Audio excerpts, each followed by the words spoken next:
Et on se retrouve pour le live métier dont on vous a parlé ce matin. Je suis trop contente de vous retrouver. Pour une fois, je suis sur le canapé toute seule. Grand moment, grande pression. J'espère que vous êtes avec moi pour me donner de la force et surtout dans les commentaires également. Aujourd'hui, vous allez rencontrer donc Audrey. On en parlait tout à l'heure. Elle est responsable communication et RSE. On va voir un petit peu ce que ça signifie. Donc déjà, pour spoiler, RSE, c'est responsable sociétal. C'est bien ça? Des entreprises. Sociétale des entreprises. Vous voyez, il y a Audrey qui m'a soufflé la bonne réponse. Donc, elle travaille pour l'entreprise Facility et elle commercialise notamment en tout cas, il commercialise un produit qui s'appelle My10, donc le produit dont on vous a parlé tout à l'heure pour faciliter la vie des élèves dyslexiques. Donc, on n'hésite pas à poser toutes les questions dans le chat. Moi, je regarde tout ce que vous marquez en même temps. Et au cours de ce live, on va voir un petit peu justement en quoi consiste le métier de Audrey, un cas concret, quel est son parcours, ce qu'elle préfère et ce qu'elle aime le moins dans son métier, les clichés et anecdotes. Donc, il y a beaucoup de choses à voir.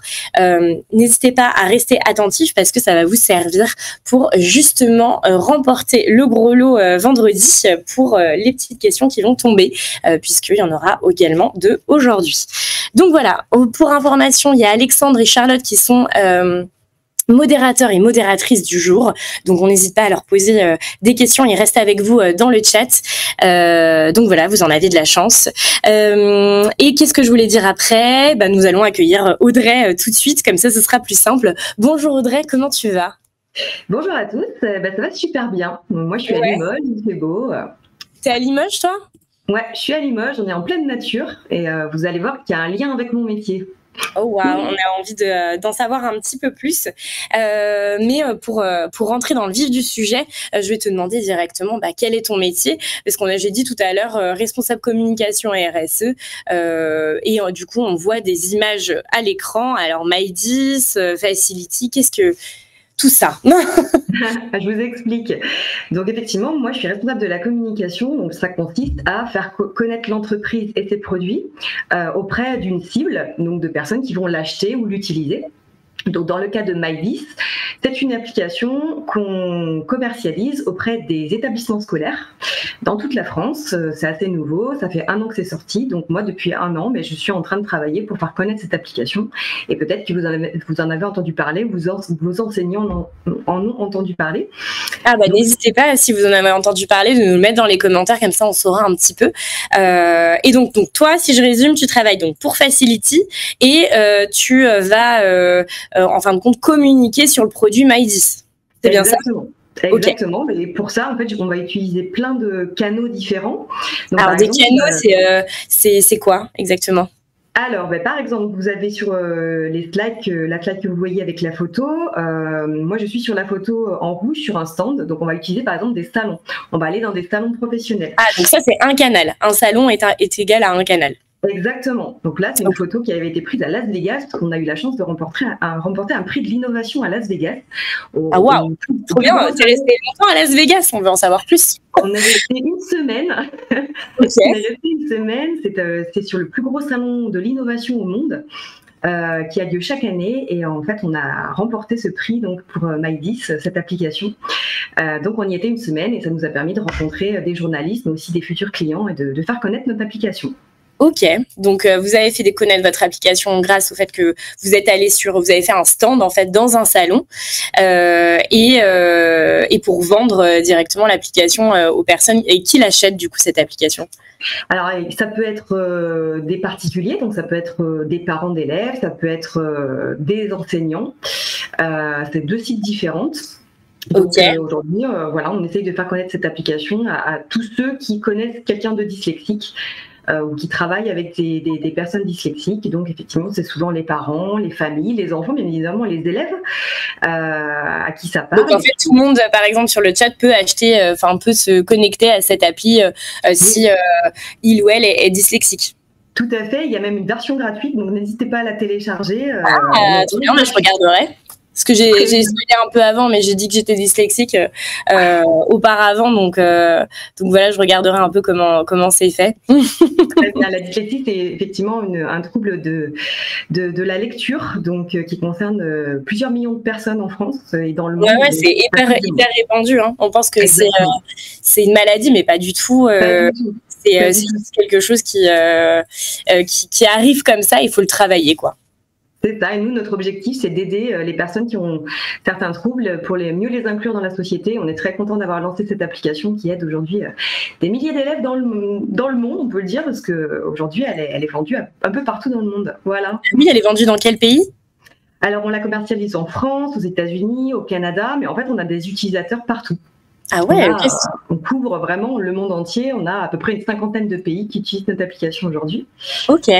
Et en termes de canaux de communication, par exemple, on utilise également les réseaux sociaux et ça va parler à ceux qui nous écoutent, je pense, puisque en tant qu'entreprise, on a des pages sur les réseaux sociaux. Donc, on est sur Facebook, on est sur Instagram et on fait connaître en fait l'application auprès de ces supports-là. Donc, c'est un autre canal de communication qu'on a mis en tant qu'entreprise.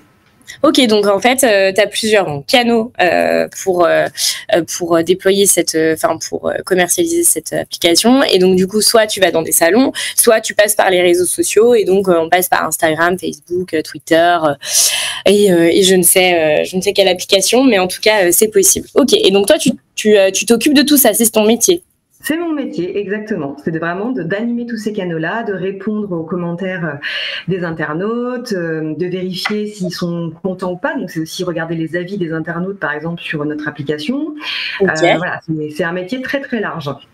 Non, mais c'est génial. Et alors, je vois quelqu'un avec du miel et je me demande le rapport avec ton métier. Je me dis... Alors, vous allez tout de suite comprendre tout le monde, et tu vas comprendre tout de suite, Céline. Donc, mon métier, c'est aussi responsable de la RSE, donc de la responsabilité sociétale de l'entreprise. Qu'est-ce que ça veut dire ? Ça veut dire que l'entreprise, elle doit faire des actions en faveur de l'environnement, en faveur de l'inclusion, etc. Donc nous, derrière nos locaux, comme je le disais, on est à Limoges, donc on est en pleine nature. On a la chance d'avoir des ruches. On a installé des ruches à côté de chez nous. Donc on fait notre propre miel. Et on a choisi, dans les salons, au lieu de distribuer des stylos, ce genre de petits goodies, nous, ce qu'on offre, c'est plutôt des pots de miel qu'on a conçus parce que c'est bon. Génial. Du coup, en fait, tu sors du travail et tu vas faire ton miel, quoi. Alors, je fais ça. Ça, c'est le travail des abeilles. Chacun son travail. D'accord. Mais par contre, voilà, on a un apiculteur qui vient, qui récolte le miel, et voilà, on a des petits pots de miel qu'on peut distribuer à nos clients. Trop stylé. Je regarde un petit peu les commentaires. N'hésitez pas à mettre vos questions. Si quelque chose n'est pas clair, je peux le redonner. Je regarde, il y a des nouvelles personnes qui arrivent. Donc bonjour Kylian, bonjour Sani. Bonjour tout le monde, ravi de vous retrouver. Et donc, ok, c'est ton travail, très clair. Et on va voir un petit peu, on va rentrer un peu dans ton parcours. Toi, qu'est-ce que tu as fait aussi pour arriver à travailler à Limoges dans l'entreprise Facility. Après la troisième, donc toi, tu as été... Ah oui, j'adore poser cette question, mais je pense qu'il y a un petit spoil sur sur ce qui est affiché. Mais j'allais te poser la question, comment tu étais en troisième ? Tu étais qui en troisième, toi ? En troisième, comme c'est noté, j'étais plutôt une bonne élève, mais je n'avais pas trop le choix parce que mon papa était enseignant, donc j'avais intérêt d'avoir des bonnes notes. Dans ton collège, il était enseignant ? Alors non, il était dans une école primaire, mais toute la scolarité, et voilà, forcément, il fallait que je sois une bonne élève. Donc, oui. Je me doute. J'étais dans les couloirs. Et donc, tu as fait un bac littéraire, donc c'est un bac où il y a beaucoup de français, beaucoup de langues, notamment l'anglais, etc. Dans ce bac-là. Et après le bac, donc toi, comment t'étais au lycée, puisqu'il y a des lycéens et des lycéennes qui nous regardent, donc je pose la question aussi pour les lycées. En fait, j'étais très appliquée, j'avais super envie de réussir mon bac, j'avais plutôt envie ensuite d'aller sur des études littéraires pour devenir enseignante. Ouais. Et puis en fait, je vais faire la transition avec la suite, mais j'ai fait une fac de lettres et puis je me suis aperçue que j'avais peut-être besoin d'un métier où il y ait plus de créativité, ou qui soit plus dynamique, enfin voilà, où je puisse faire plein de choses différentes. Et je me suis dit, enseignante, c'est peut-être pas ce métier-là qu'il me faut. Ah, donc toi, tu voulais être enseignante et c'est pour ça que tu es allée dans une fac de lettres. Pour ceux qui suivent, une fac, c'est une grande structure en fait où il y a plein de cours différents. C'est dans les études supérieures, c'est après le lycée. Donc voilà, quand vous faites vos demandes. Exactement, donc j'ai fait 2 ans de fac de lettres et puis finalement je me suis réorientée et ça c'est pas grave, on a le droit de se réorienter dans la vie. Et du coup j'ai repris un parcours plutôt en IUT, donc c'est un institut universitaire et technologique. Oh, ça a l'air compliqué. C'est comme une école spécialisée dans un format, c'est ça? Et là c'était communication des entreprises? C'est ça, l'IUT, c'est vraiment des instituts universitaires, un peu comme le BTS en fait, qui parle tout le monde. C'est comme le BTS, un diplôme qui va vraiment nous apprendre des techniques. Et donc, je suis allée plutôt dans cette spécialisation-là parce que je me suis dit que la communication, c'est peut-être un métier qui me conviendrait bien. Bah écoute, donc j'espère que ça te convient. J'espère que tu aimes ton métier. Ça fait 18 ans que je fais ce métier, donc ça va. D'accord. Ah oui, effectivement, je l'aime bien. Et tu t'es spécialisée, tu nous as écrit, tu t'es spécialisée en quoi? Alors dans tout ce qui était effectivement digital, tout ce qui est donc le digital, c'est tout ce qui concerne effectivement les réseaux sociaux, mais la publicité digitale en général. Donc par exemple quand vous allez sur Google, vous tapez quelque chose, je ne sais pas si vous devez connaître ça évidemment, mais quand vous faites une recherche sur Internet, eh bien, il faut que l'entreprise, par exemple, elle apparaisse dans les premières recherches, ce genre de choses. Donc, je me suis spécialisée là-dedans. Et puis, dans tout ce qui était animation des réseaux sociaux en tant que marque. Parce que c'est un peu différent d'avoir un compte Facebook ou Instagram ou Snapchat perso ou TikTok que d'animer des réseaux d'une entreprise. Mais c'est quelque chose qui me plaît parce que ça bouge beaucoup. Bon, on va peut-être le voir juste après. Mais tout à fait. J'en profite pour regarder un peu les questions du chat.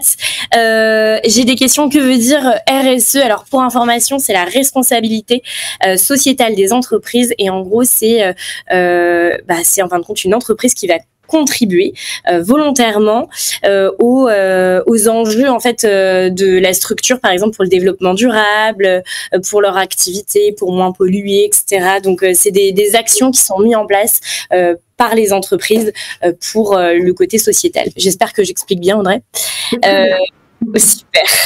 Et ensuite, il y avait une autre question de Alexandre qui me demande le miel, vous les vendez où vous les donnez?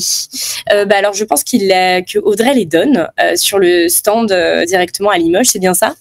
C'est ça, en fait, on les offre, on n'en fait pas de la commercialisation, parce que c'est pas notre métier.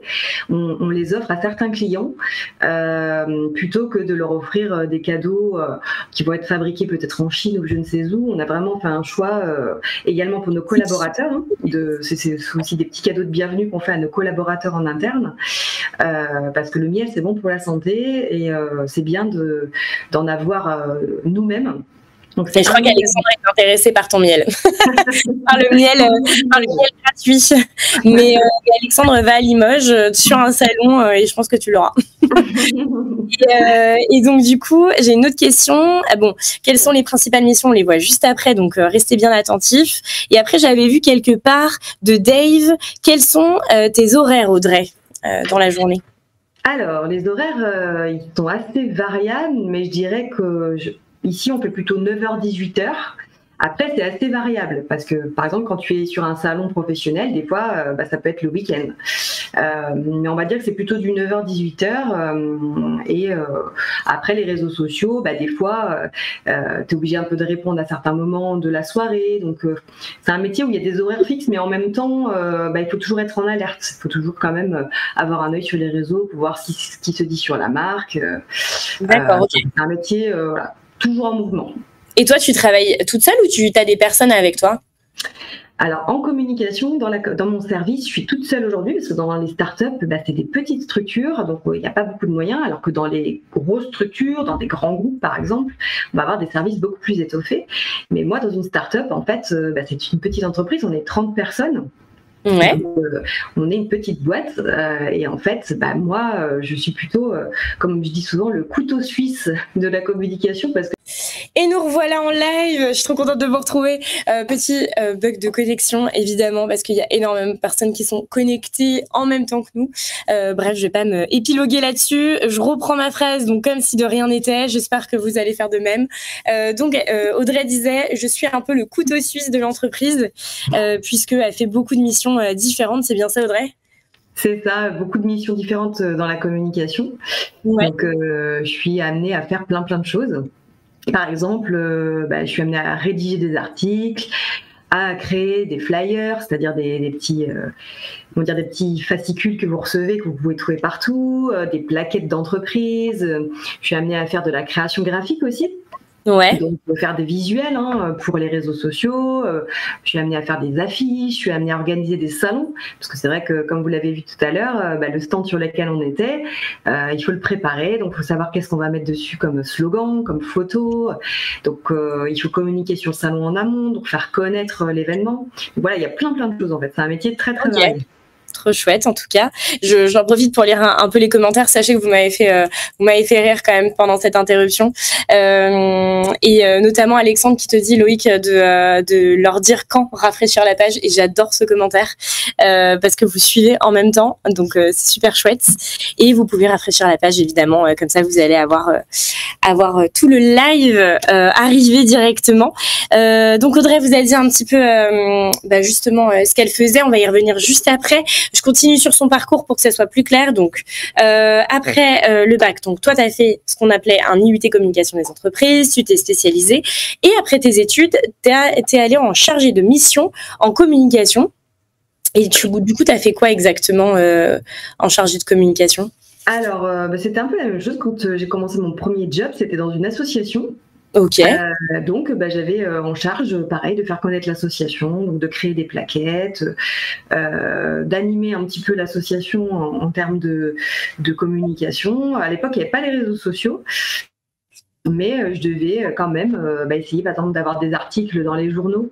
Donc, d'avoir des petites rubriques dans les journaux, de faire des flyers, donc des choses un peu écrites qu'on distribue. Vous envoyez peut-être dans les rues qui vous donnent des morceaux de papier. C'est pareil, il faut les prendre. Voilà. C'était le mot. C'est un chargé de communication qui a fait le flyer. Voilà. Oui, chargé de communication qui a fait le flyer, exactement. Et on y passe beaucoup de temps. Et je parle même pas de moi parce que c'est pas mon métier, mais en tout cas des gens dans l'équipe passent beaucoup de temps à faire ces éléments visuels et c'est très joli à chaque fois, donc on est très content.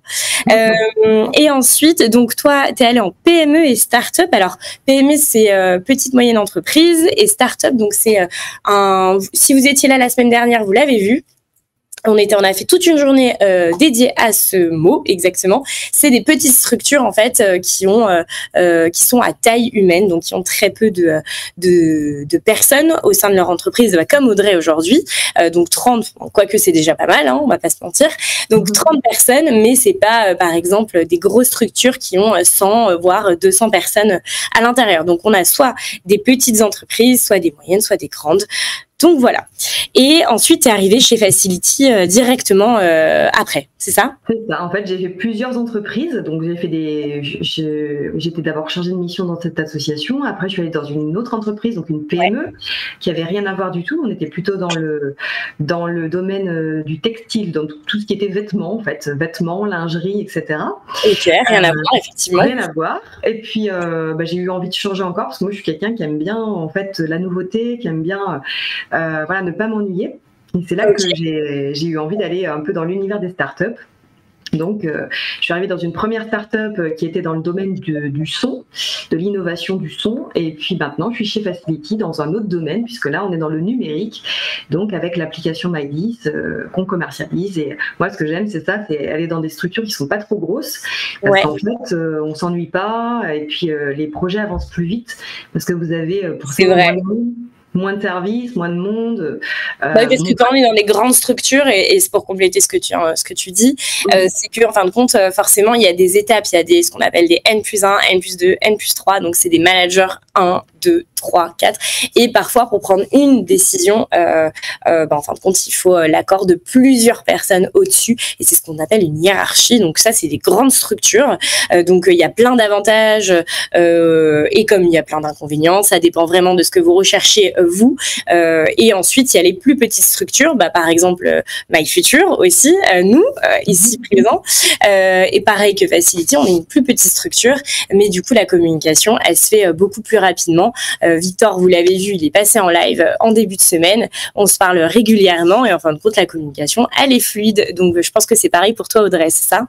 C'est exactement ça. En fait, on est tous dans les mêmes locaux. Moi, je vais voir le patron, c'est mon N+1, comme tu disais. Donc, si j'ai quelque chose à voir avec lui, je tape à la porte d'à côté et ça va beaucoup plus vite. Effectivement, il n'y a pas toute cette hiérarchie à demander des validations, parce qu'en communication, on est en bout de chaîne. C'est-à-dire qu'on arrive souvent au bout du maillon, on va dire, et si on doit faire valider par tous les services, forcément, c'est plus long. Mais moi, c'est plus long, carrément. C'est plus long. Tout simplement. Ok, super. Bon, j'en profite pour passer justement au cas concret. Donc, cas concret, pour rappel, c'est on prend une mission de Audrey et puis on voit un petit peu comment elle fait pour résoudre cette mission-là. Donc, toi, ta mission, c'était de faire connaître, donc ta mission principale, c'est de faire connaître les produits de l'entreprise à des potentiels clients, des futurs clients. Donc, on l'a vu tout à l'heure, Audrey nous disait, c'est soit ce qu'on appelle des particuliers, donc par exemple moi, ou alors Loïc, ou alors des personnes, ou alors vos parents, et des professionnels, donc là, plutôt des structures, des entreprises. Donc voilà, de faire connaître ces produits. Et donc, tu nous disais que les principaux problèmes qui surviennent quand tu essayes de faire ta mission, c'est de devoir être partout à la fois et de ne pas maîtriser à 100% les réseaux sociaux. Alors, qu'est-ce que tu entends maîtriser les réseaux sociaux? Moi, c'est la grande question que je me pose. Alors, en fait, comme je disais, dans mon métier, il y a plein de choses à faire. Il faut être très polyvalent, il faut être partout. Et les réseaux sociaux, en fait, ils bougent tout le temps. Il y a énormément de réseaux sociaux aujourd'hui. Vous avez TikTok, Facebook, Instagram, Snapchat, etc. Ouais. Et en fait, les réseaux sociaux aujourd'hui, c'est pas qu'on les maîtrise pas nous, mais c'est qu'on ne maîtrise pas forcément ce qui se passe sur les réseaux sociaux. Donc la difficulté, c'est qu'il faut toujours être sur les réseaux sociaux pour voir ce qu'on dit de la marque, par exemple, pour voir si tout va bien. Et puis il faut toujours être en alerte, il faut toujours faire ce qu'on appelle de la veille. La veille, c'est toujours se former pour savoir ce qui se passe sur les réseaux. Ouais, regarder en fait, regarder tout ce qui se passe. Ok. Exactement. Et en entreprise, on dit qu'on fait de la veille, c'est-à-dire qu'on regarde ce qui se passe pour voir s'il y a un réseau social, par exemple, qui marche mieux qu'un autre, s'il y a un réseau social qui explose, pour aller dessus, et puis au contraire, aller sur un réseau social peut-être moins souvent si il est moins intéressant pour nous. Donc la difficulté, c'est qu'il faut toujours être en alerte, on n'est jamais en repos et ça change tout le temps. Ok. Et alors, je regarde en même temps forcément les questions. Donc, Théo, j'ai vu un like, un soutien pour l'équipe MyFuture, je te remercie. Mais restons concentrés sur le live. Lucas qui nous dit bonjour, est-ce que vous faites du télétravail ou au bureau? Est-ce que tu es amené à en fait, donc télétravail, pour ceux et celles qui ne savent pas, c'est lorsqu'on a la possibilité de travailler autre part que dans son bureau, en fait, c'est-à-dire à la maison, dans un café, voilà, ailleurs. Est-ce que tu en fais beaucoup ou pas du tout? Alors, on en fait chez Facility, effectivement. On a ce qu'on appelle une charte de télétravail pour en fait équilibrer la vie professionnelle et la vie privée des collaborateurs. Donc moi, j'en fais 2 jours par semaine. Et donc on a en fait, pour des raisons d'organisation, on a 2 jours qu'on choisit dans la semaine qui sont fixes. Donc moi, normalement, je suis en télétravail le mercredi et le vendredi. Ce matin, je suis pas en télétravail, je suis venue pour vous parce qu'il fallait une super connexion. Ouais, voilà, vaut mieux. Mais le mercredi, c'est mon jour de télétravail et le vendredi aussi. Et ça permet, par exemple, de pouvoir se concentrer des fois un peu mieux chez soi, parce que même si on est content de voir ses collègues, etc., des fois on peut être un peu plus dérangé parce que tout le monde vient nous voir, etc. Alors que des fois, moi, par exemple, j'ai besoin de me concentrer, de rédiger. Donc chez moi, je suis un peu plus au calme. Donc c'est l'avantage. Ok. Bon, bah voilà, ça a répondu à la question. Ma langue à fourcher, évidemment, il faut rester focus, rester concentré. Colline, du coup, c'était pas l'inverse que je voulais dire. Et du coup, n'hésitez pas, puisque Charlotte retranscrit tout ce que on est en train de dire avec Audrey. Donc, elle vous redonne toutes les informations si jamais vous avez des questions. J'essaye d'y répondre au maximum. On va voir après, du coup, les missions. Donc, du coup, les problèmes que tu rencontres, c'est ça, c'est de pas maîtriser à 100% les réseaux sociaux, de devoir être partout. Et les solutions pour arriver justement à résoudre ta mission, c'est être polyvalente. Donc, qu'est-ce que tu entends par polyvalente ? Alors, être polyvalent, c'est essayer de maîtriser un petit peu tous les aspects de la communication. Donc, essayer de bien connaître effectivement les réseaux sociaux, par exemple, mais aussi savoir un petit peu rédiger, faire de la rédaction, parce qu'on rédige beaucoup dans mon métier. On rédige des articles de blog, sur un site web, sur un site internet. Il y a des textes qui sont écrits. Eh bien, mon travail, ça va être de rédiger les bons textes. Sur un flyer, ça va être de rédiger également le bon texte qui va être sur le flyer. Donc il y a beaucoup de rédaction, donc il faut quand même être aussi à l'aise un petit peu avec ça. Il va falloir également maîtriser un petit peu le graphisme, donc savoir faire un visuel, une photo, voilà pour. Ouais, en fait, tu fais de logiciels pour pouvoir faire ça. Voilà. Tu maîtrises ou en tout cas tu essayes de maîtriser certains logiciels, certaines choses. Donc polyvalent, c'est être sur plusieurs choses en même temps. C'est ça, exactement. Maîtriser plein de choses pour pouvoir couvrir le maximum de besoins de l'entreprise sur la communication. Ok, chouette. Et ensuite, donc, forcément, faut être réactif, comme tu en parlais tout à l'heure, et faire de la veille. Donc, tu parlais de ça tout à l'heure aussi. Et veille, pour redire ce que c'est justement regarder un petit peu, par exemple, je sais pas, vous allez créer une vidéo, pour quelque chose, pour le mentorat. Allez, un sujet au hasard.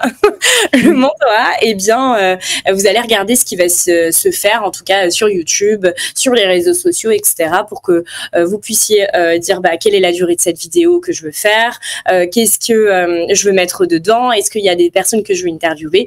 Donc, vous allez créer ça à partir de cette veille-là. Ok, super. Je regarde s'il y a des questions avant de passer à la suite. Oui, Lucas nous demande, ça ne complique pas la communication avec tes collaborateurs, tes collègues, le télétravail? Très bonne question. Comment ça se passe avec la collaboration? C'est ça, j'avais pas bien entendu. Oui, par exemple, comment ça se passe? Est-ce que tu vois souvent tes collègues? Comment tu communiques avec eux si tu es beaucoup en télétravail, si tu travailles beaucoup de chez toi? Alors, moi, je suis en télétravail 2 jours sur 5, comme tous les collaborateurs de l'entreprise. Donc, en fait, on se voit finalement tout le temps dans la semaine quand même, malgré le télétravail. Et ensuite, quand on est en télétravail et qu'on a besoin de contacter un collègue, on a des outils. Donc, on a un outil qui s'appelle Slack. C'est un peu comme un chat, en fait. Donc, quand on veut contacter un collègue, on lui envoie un message sur le chat, puisque en tant que télétravail, quand on télétravaille, on a des règles quand même, qu'il faut quand même qu'on soit connecté pour que ceux qui veulent nous joindre puissent nous joindre et inversement. Donc, oui, forcément. Il faut être connecté à certains horaires comme vous, derrière votre ordinateur, en tout cas, tout ce que vous utilisez.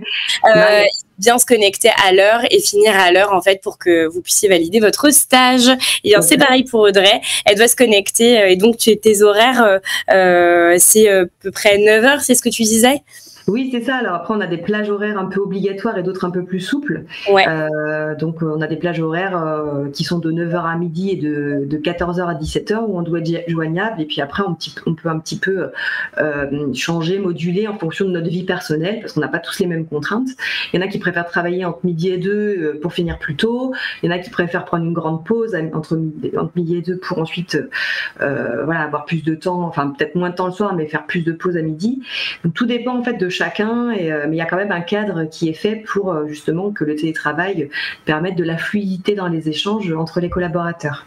Ouais, donc en fait, pour répondre à la question, non, ça complique pas du tout. Ça complique pas du tout la communication parce que Audrey, elle a un réseau. C'est comme un réseau social qui s'appelle Slack, et en fin de compte, c'est un réseau où on peut se parler entre collègues. Nous aussi, on l'utilise d'ailleurs chez MyFuture, et en fait, on a des conversations comme Je dirais comme un Instagram, c'est pas vraiment ça, hein, on publie pas des... Un WhatsApp, un peu comme WhatsApp. WhatsApp, ouais, exactement. WhatsApp, et on s'échange en fait des informations, et c'est vraiment chouette parce que c'est instantané. Donc voilà pour répondre à la question. Maëlle qui dit, est-ce qu'il faut d'autres qualités pour exercer ce métier? Est-ce qu'il faut d'autres qualités? Voilà, je te pose la question, Audrey. Je pense que pour exercer ce métier, il faut être assez souple et il faut savoir s'adapter parce que ça change tout le temps, la communication, les tendances, etc. Ouais. Il faut pas aimer trop la routine non plus. Voilà, c'est un métier où ça bouge beaucoup, donc si tu aimes les choses qui changent jamais, ça va être peut-être pas un métier adapté à toi, donc faut voilà, être toujours curieux aussi. Je pense que la curiosité, c'est important justement pour toujours être au courant de ce qui se passe. Ok. Donc voilà. C'est pas mal déjà, être curieux, réactif. On en a dit pas mal, polyvalente aussi. Ça c'est important. D'ailleurs, il y a des personnes dans le chat qui aident Charlotte, j'adore, pour retranscrire un peu tout ce que tu fais, ton parcours. Opératrice avec nous. En tout cas, j'ai vu des petites questions pour Charlotte, donc c'est parfait. Et on me pose la question, alors la question du salaire, dans le sens où à combien on peut prétendre en fait sur ton poste en tant que junior, par exemple, quand on arrive à l'intérieur. J'ai Bowen qui nous a répondu, puisque tu allais le chercher, j'imagine. Très bien, bonne initiative. Entre 1700 et 2500 euros brut par mois pour une PME. Est-ce que c'est le cas ou est-ce que c'est pas du tout ça? Oui, je dirais que c'est à peu près ça, effectivement. Puis après, ça dépend de la taille de l'entreprise. Et plus vous allez évoluer, plus vous allez prendre des responsabilités. Vous pouvez commencer en tant qu'assistant de communication. Ensuite, vous allez devenir peut-être responsable de la communication. Et puis, voilà, les salaires vont évoluer aussi en fonction de la taille de l'entreprise, des besoins. Voilà, mais je dirais que c'est à peu près, effectivement, une bonne fourchette. Ok, écoute, Bowen, tu avais tout vrai. Bravo. Donc voilà, après je vois qu'il y a Enzo qui remet curieux, réactif, polyvalent. Enfin, en tout cas, vous remettez toutes les informations. Je suis très contente. Merci beaucoup. Et on va passer à la suite parce que le live se déroule et moi je raconte ma vie. Donc, ce que tu aimes le plus, donc la polyvalence, car on ne s'ennuie jamais. La créativité, parce qu'il faut énormément de créativité dans ton métier, comme tu l'expliquais. Et ce que tu aimes le moins, c'est dépendre des autres et donc les retards et la méconnaissance de ton métier. Est-ce que tu peux nous expliquer un petit peu plus? Effectivement, alors dépendre des autres, c'est que dans mon métier, comme je disais tout à l'heure, on est en bout de chaîne. Donc, par exemple, sur un salon, quand on doit organiser un salon, on doit faire le stand, créer les visuels qui vont habiller le stand. Ouais. En fait, moi, je dépends aussi, par exemple, des délais qu'on va me donner et des graphistes. Donc, si les graphistes sont en retard, moi, je vais être en retard, par exemple. Ah oui, parce que tu dépends en fait des autres pour les livraisons par exemple de flyers. Par exemple, voilà, c'est ça. Si, par exemple, on me donne trop tard la date, ça veut dire que moi, derrière, je vais devoir un peu ramer parce que le salon, en fait, la date, j'ai pas le choix. Il se déroule à telle date. Il faut absolument être prêt à cette date. Et si les autres sont en retard, moi, ça me met en retard aussi. C'est pour ça aussi que je disais tout à l'heure qu'il y avait des horaires, mais que ça pouvait varier aussi en fonction des urgences. Ouais, en fait, tu as une charge plus ou moins élevée en fonction des événements que tu fais. Voilà. Et après, ça dépend parce que par exemple, si je sais pas, t'as fini plus tard aujourd'hui, demain, tu vas commencer plus tard ou finir plus tôt parce que ça t'arrange. Donc, c'est flexible pour toi au niveau des horaires. Je vois des questions passer et du coup, j'y réponds au même moment. Lucas qui dit, vous arrivez à déconnecter du travail pendant les vacances? Alors oui, après c'est quelque chose que je me suis imposé parce qu'on a tendance sinon à vouloir effectivement être connecté tout le temps, mais je me suis imposé de déconnecter. Alors généralement je regarde quand même mes mails une fois pour voir s'il n'y a pas quelque chose. C'est pas bien. C'est pas bien. Normalement, on regarde rien. Normalement, on n'a pas le droit. Mais par contre, je me suis vraiment imposée de déconnecter des réseaux, ce genre de choses. C'est bien. Voilà, parce que c'est important d'avoir un vrai temps pour soi, de justement déconnecter Parce que sinon, quand on revient au travail, on n'est pas aussi reposé. Et finalement, pour être performant, c'est tout bête, hein, mais il faut des temps de repos. C'est comme des sportifs. Ouais, je suis d'accord. Voilà, il faut un temps de repos pour pouvoir être performant ensuite quand on revient, être reposé, être de bonne humeur aussi. J'ai fait l'erreur une seule fois, plus jamais. Hein. Ouais, voilà. Quand je suis en vacances, déconnexion totale. Ok, la méconnaissance de ton métier, c'est parce que des gens en fait connaissent pas ce que tu fais et du coup ils ont l'impression que ils ont des comment dire des clichés peut-être sur ton métier. D'ailleurs, des clichés. Exactement, bonne transition. En fait, les gens connaissent pas trop le métier et souvent on croit qu'on peut être communicant juste parce qu'on connaît un peu Facebook ou Instagram. Donc on va dire c'est bon, je peux faire chargé de com. Alors non, en fait, c'est vraiment un vrai métier. Il y a des vraies techniques de communication. C'est une expertise, c'est un vrai savoir-faire. Et c'est vrai qu'il y a des gens qui vont parfois vous dire moi l'affiche je la trouve sympa, mais bon j'aurais fait comme ça. Ça c'est vraiment cliché. Enfin, ça fait 18 ans que je fais ce métier, je le vis toujours et j'en rigole, mais c'est vraiment ça. On va vous dire moi j'aurais fait autrement. Et en fait toujours sur n'importe quel métier on te dira forcément que tu fais. Mais en com peut-être un peu plus, parce que par exemple la responsable informatique, si t'as pas l'expertise pour créer un site, le coder, tu peux pas le dire. C'était pas ça. Il fallait que tu mettes un S, un 2, ou je sais pas. Là c'est plutôt moi j'aurais pris plutôt une fille comme ça ou un garçon comme ça. Non, si on a pris ce visuel là, c'est pour une bonne raison. Ouais, ok. Donc, voilà, c'est ça. Et puis en termes d'anecdotes, tu pourrais me faire un visuel vite fait pour demain, c'est exactement ça. C'est on se rend pas compte qu'en fait on a des plannings, on prévoit plein de choses à l'avance. En fait, on n'attend pas que les choses arrivent, et ça c'est souvent on se dit de toute façon tu vas faire un truc vite fait, et en fait pour faire une bonne communication, en fait elle doit être anticipée. Donc c'est sûr que si je m'y prends la veille pour le lendemain pour le salon, il y a des chances que mon salon soit raté parce que j'aurais pas suffisamment préparé les choses. Donc voilà, la communication c'est vraiment. J'en rigole, mais je pense que notre responsable communication chez MyFisher a un petit sourire derrière son écran en lisant ce texte, puisque ça doit être le cas aussi. Donc je comprends parfaitement. Je lis un petit peu les questions. Alors, voyons voir. Est-ce que j'ai répondu à l'ensemble? J'ai l'impression que oui. Après, dites-moi si jamais j'ai loupé une question, remettez-la, il n'y a aucun problème. Compétences, on a vu. Et donc, moi, j'aurais une question. Qu'est-ce qui t'a donné envie d'arriver en fait, justement chez Facility? Comment t'es arrivé par hasard ou tu cherchais vraiment ça? T'avais un attrait pour la dyslexie ou pour certaines applications? Alors en fait, j'avais envie de trouver une entreprise qui ait du sens ou qui vende des produits, moi qui me fasse vibrer le matin, et quand je me réveille, je me dis je vais travailler pour une bonne cause. Ouais. Et chez Facility, en fait, on travaille avec des produits qui vont aider des personnes en situation de handicap ou qui vont avoir des troubles. Donc par exemple, MyDis, c'est un trouble de la lecture, c'est un des produits de Facility. Et je me suis dit c'est génial de travailler dans une entreprise où on va aider les autres. Donc moi, c'est ça aussi qui m'a donné envie de rejoindre Facility. J'avais cette mission-là que je trouvais jolie, que je trouvais belle, de travailler pour l'inclusion numérique de tout le monde. Et voilà, je suis contente aujourd'hui de travailler dans cette entreprise parce qu'on a aujourd'hui plusieurs millions d'utilisateurs de nos solutions. MyDis, c'est 60 000 utilisateurs aujourd'hui de l'application. Ah ouais, c'est énorme. Donc on est content parce qu'on se dit que voilà, ça aide les autres, et du coup quand on se lève le matin, on a le sourire. Et oui, c'est le principal dans un métier de pouvoir arriver avec le sourire et de repartir avec le sourire. donc voilà, parce qu'on passe beaucoup de temps finalement dans son job. Du coup, je vois un peu les commentaires. Il faut prendre des notes pour les synthèses et le rapport de stage. Oui, tout à fait, Colline, puisque déjà il faut valider votre stage.